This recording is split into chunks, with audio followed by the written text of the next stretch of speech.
दोस्तों, मैं संगीता अपने यूट्यूब चैनल पे आप लोग का स्वागत करती हूँ। मैं गीत गाने जा रही हूँ, कैसा लगेगा आप लोग कमेंट बॉक्स में बताइएगा।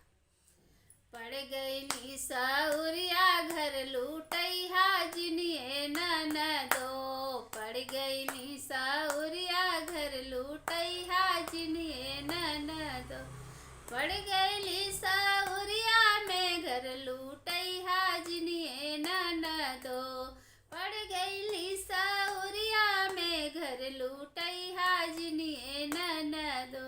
देखी बाजवा के सड़िया पर लो भैया जिनिए ननदो, देखी बाजवा के सड़िया पर लो भैया जिनिए ननदो, पड़ गई नी साउरिया में घर लूटैया जिनिए ननदो, पड़ गई नी साउरिया घर लूटैया जिनिए ननदो।